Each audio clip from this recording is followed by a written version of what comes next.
Welcome to Full Moon Film Buff, episode 28. This week we're going to talk about The Beast of the Yellow Night from 1971. I watched this on Tubi. I had never seen this before. First, we're going to talk about the prominent crew and cast. The film was written and directed by Eddie Romero, with effects makeup by Tony Artieda, credited as Antonio Artieda. Eddie Romero was a very prominent and influential Filipino director. He was awarded the National Artist Award by the Philippine government in 2003. The cast includes John Ashley as Joseph Langdon, aka Philip Rogers, Mary Charlotte Wilcox as Julia Rogers, billed as Mary Wilcox, Ken Metcalf as Earl Rogers, Leopoldo Salcido as Inspector De Santos, Eddie Garcia as Detective Lieutenant Campo, Andreas Centenera as Blind Man, aka Sebastis Non, and Vic Diaz as Satan. John Ashley got his start in the beach party teen films in America before becoming a big deal in Philippine film creation as a star and producer.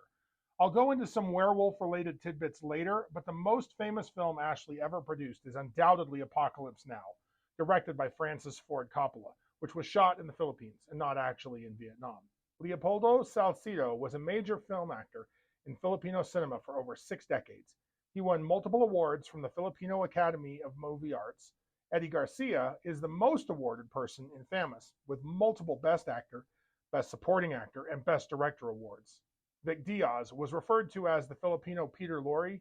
He doesn't look like Lorre, but I can see the charisma. Like Lorre, Diaz frequently portrayed charismatic villains. This is not a good film, even if it does bring up some really interesting things. It raises some concepts, but it's really let down by poor acting choices and by some pretty basic filmmaking techniques. Overall, I'm not sure I would recommend this as a source of entertainment. It does add to the werewolf project, and so for that reason, I'm glad I watched it. It's just not scary or fun. This film was co-produced by its director and its star, John Ashley.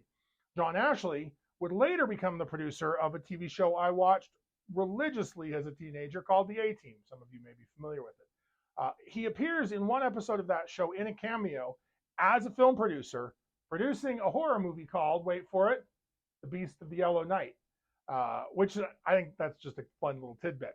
Additionally, in one more related project, from 1987 to 1989, John Ashley produced a television show entitled Werewolf. It has 29 episodes. Somehow I missed this episode as a teenager. I'm kind of excited to see it. I really do think that I'm going to eventually get around to television shows once I get done with films. Almost certainly starting with TV shows that are just about werewolves, not broader supernatural television shows that happen to include a werewolf. I'll be a little bit more specific, but I'm kind of looking forward to coming back to visiting it. So now let's review the synopsis. In Southeast Asia, an American soldier named Joseph Langdon staggers out of the jungle and collapses, starving. Satan saves him, feeding him the flesh of a former compatriot, on the condition that Langdon serve him. 25 years later, Langdon's soul is put into the body of Philip Rogers, a married man killed in an industrial accident. He still looks like Langdon, though. Langdon sleeps with Philip's wife, Julia. Warning, this is the most nudity so far in the project by a mile, and it's still not an interesting sex scene. In order to avoid confusion, I'm going to keep calling him Langdon, although most people call him Philip throughout the movie. Langdon fires the board of directors of Phil's company. He tells his friend Earl that he and Julia are having marital troubles. He encourages Earl to pursue a relationship with Julia.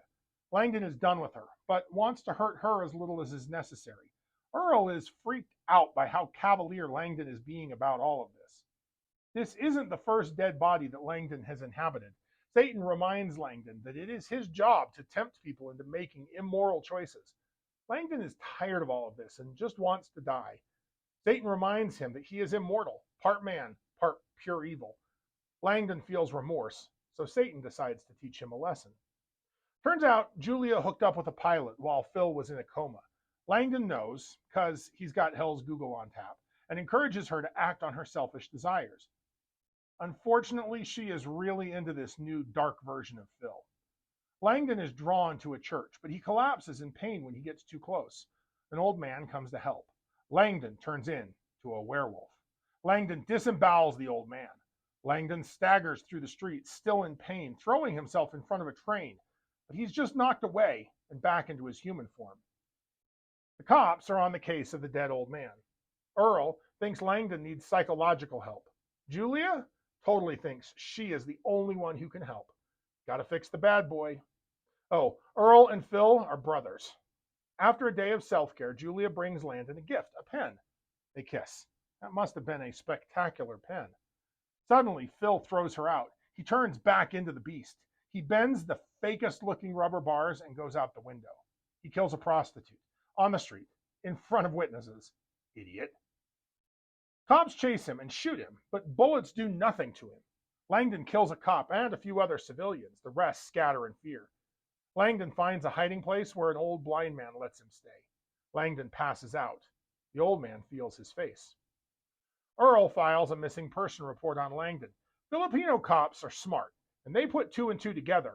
Bent bars and a super strong killer. Langdon wakes up in human form again. The old man feeds him soup. The old man asks him if he has been saved. The old man turns out to be a bandit from Langdon's past named Sabasas Nan. He is trying to redeem his soul. Langdon tells him that he has lost his soul. Nan disagrees. You always have your soul. Cops question Julia and Earl when Langdon walks in covered in blood. They want to know why Langdon doesn't look like Phil. And not why he's covered in blood. I feel like that's the more important question. The cops ask the U.S. military for Langdon's file. I'm still not sure how they connected Langdon to Phil. Langdon goes to jail. Satan visits him there. Langdon still wants to die. Satan still won't let him. The cops release Langdon for reasons I did not fully understand. A mob is justifiably upset about this. A guy in the mob knifes Langdon, but it doesn't hurt him. No blood on the knife. Earl, Julia, and Phil drive off to a safe house. The cops try to figure out why the knife didn't hurt Langdon. They get Langdon's file. Langdon was a World War II soldier who collaborated with the Japanese while in a POW camp. He escaped the camp and hooked up with bandits in the jungle where he was the worst of the worst, a rapist, murderer, and thief. The Philippine army shot him, but his body was never recovered. Earl calls the cops, but I don't understand why. They literally just left police headquarters, and Langdon hasn't done anything new. Julia tries to seduce Langdon again. Just like last time, Langdon transforms in the middle and runs away. The cops rush in. Langdon beats them up. They shoot him, still to no effect. He keeps running.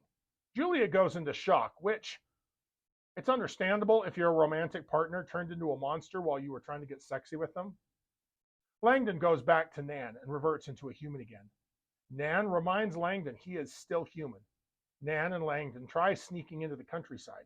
Langdon and Nan are spotted by the army and a big shootout results. They try to run. The army uses flamethrowers. Langdon cannot be hurt, but Nan gets shot. When a dying Nan asks Langdon to pray for him, he does so. Nan dies. Langdon is shot by Lieutenant Campos and now dies and reverts to his true age, his soul set free. This was not a good makeup job. This was a bad makeup job. And a really poor transformation scene on top of that. First, it looked like just a rubber mask that had been painted a single shade of green under a messed up wig. Not convincing or effective. And I don't get the sense that the actor portraying Langdon, John Ashley, had the ability to emote through the mask. It just wasn't scary or effective. It was sad. The lone transformation scene occurs after Langdon has been shot and is dying, which was a smart choice because it explains why Langdon is just laying there through the series of dissolves.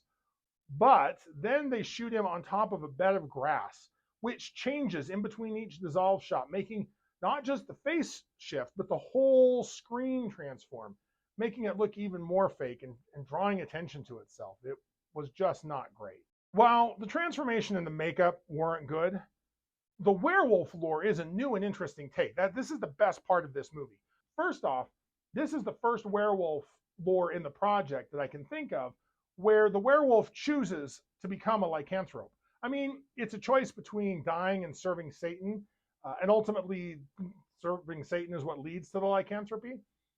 Langdon makes a literal deal with the devil and then finds out that Satan can't be trusted. Surprise! As a werewolf, he seems to be literally immune to all damage. And I wondered if he was actually also immune in his human form as well. We don't ever see that and find out, but I was curious about that. I find it extraordinarily interesting that it's positive emotions that seem to trigger his transformation. Unlike some of the other werewolves we've seen where anger and confusion and fear, those are the things. In this case, it's love. It's being drawn to the church. Those are what transform him into a werewolf, as Satan's way of keeping him from pursuing those positive emotions that might lead him down the road to eventual salvation. That's a really interesting kind of switch on how we've seen things before. Langdon is less than enthusiastically serving Satan at this point, and so Satan is going to deny him any positive human interactions and positive human emotions. That's a cool trick. Langdon's final escape from Satan's power is so interesting that I'm going to talk about that in a little bit more detail later on. Easily, the high point in this movie is the performance of Vic Diaz as Satan.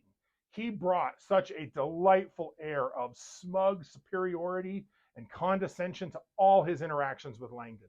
He just wants to spread suffering and pain and misery to the world and to Langdon. He doesn't care. He wants everybody to suffer. He was so good in this role. Vic Diaz is the best actor in this movie by a mile. Plus, the addition of this yellow gas cloud that kind of was in the area whenever Satan was on screen was a really nice, subtle clue about the supernatural nature of Satan. The effect was such a good job. It actually made me feel like I could smell the sulfur. However, the female filmmakers seem to have used all their visual tricks and treats on Satan. The movie pops when he's on screen and it drags when he's not. So let's take a deeper look at the idea of redemption in this movie. We mentioned earlier that Langdon makes a choice to serve Satan. But that's just the last in a long line of choices that Langdon has made, or at least the film hints that Langdon has made. None of this is shown in the film, so I'm reading behind the scenes a bit. But we get all of this in backstory from his military file. We know nothing really about his life before the military, but we do know that when he was captured by the Japanese in World War II, we know that once he was captured, he collaborated with the enemy in order to receive special treatment and avoid punishment. He chose the path of cowardice rather than bravery. After he escaped, he fell in with bandits. Again, he indulged all of his darkest impulses. Langdon was not a good man, which brings us to the choice to serve Satan. Once again, he makes the choice to push off the consequences of his own actions by making another bad choice, in this case, to serve Satan. We see the choice. He doesn't care who else is going to get hurt. He doesn't even really care that he's going to get hurt in the future, just as long as he's not hurt now. That's always what's driving Langdon, is how can I avoid pain right this minute, even if it means suffering later on. Langdon is more of a coward than anything else. And that's kind of interesting, which makes the final resolution really kind of cool. Sabassus Non was a man very, very similar to Langdon. They both knew each other as bandits. They both indulged their darker impulses to steal. We don't know exactly what Sabassus Non got up to. I guess we don't know exactly what Langdon got up to either, but we know that they were partners, that they worked together with the bandits. But Nan has come to the conclusion that he wants to change, and he believes that humans can change. It's not easy, and sometimes it's even painful, but it can be done. And Nan presents this as an option to Langdon. Later, when he actually asks Langdon to pray for him as he lays there dying, it becomes a powerful moment. Langdon has to choose to turn toward God. He didn't have to pray. He could have let Nan die without the solace of someone praying over him, but he chooses to turn towards God, something he hasn't done perhaps ever. We don't know. And in that moment, he's freed, not from the consequences of his actions. He's still going to die. He's still going to suffer. He is still going to face justice for what he's done. But he's freed from Satan's power. He's allowed to die. This is the first werewolf we've seen who got themselves into their predicament. And he's the first one who got themselves out. Always before, we see a werewolf hoping, waiting for someone to save them. This is the first one who always had the opportunity and the power to save himself if he would just make the hard choice to turn away from evil and towards good. That's kind of cool. So if you like lycanthropes, like, share, and subscribe. Keep your eye on the moon and a silver bolt in the chamber. Next episode, we're going to discuss The Fury of the Wolfman from 1972. I hope to see you there.